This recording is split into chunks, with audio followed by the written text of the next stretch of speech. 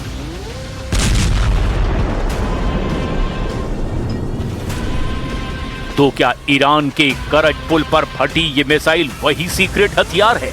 क्या ट्रंप ने silent killer को ईरान जलाने भेजा है? क्या ट्रंप को अब ईरान में ग्राउंड ऑपरेशन की जरूरत नहीं?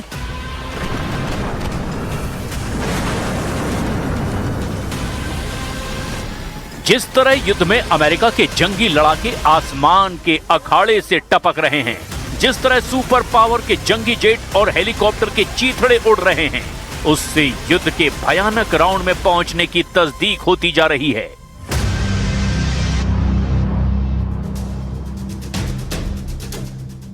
F-16, F-15E, KC-135, MQ-9 drone समेत कई हवाई जाबाजों को मार गिराने का दावा किया गया।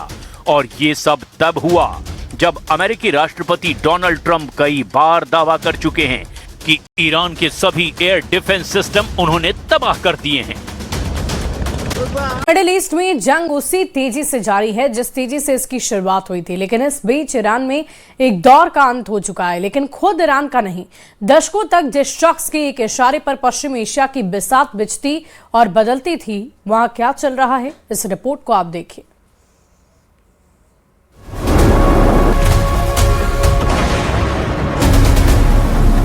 The American people by eliminating imminent threats from the Iranian regime. ידידינו האמריקנים, אנחנו ממשיכים לקטוש את משטר הטרור באיראן.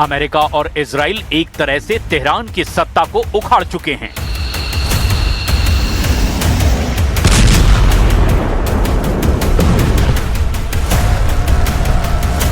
उनासी से ईरान की कमान संभालने वाले इस्लामिक क्रांति के लीडर की लगाम अब पश्चिम एशिया के सबसे ताकतवर मुल्क पर नहीं रह गई।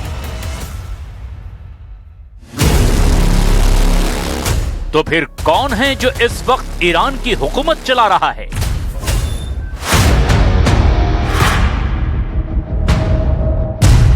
कौन है जो जंग की शर्तें तय कर रहा है? कौन है जो एक्सिस ऑफ रेजिस्टेंस को आदेश दे रहा है? सेना पर अब किसकी कमान है? ईरान का शासन किसके हाथों में है? कौन अमेरिका से शांति वार्ता कर रहा है? खामनेई नहीं तो कौन है ईरान का मौजूदा मालिक? The United States military began major combat operations in Iran. America का ऑपरेशन एपिक फ्यूरी जारी है।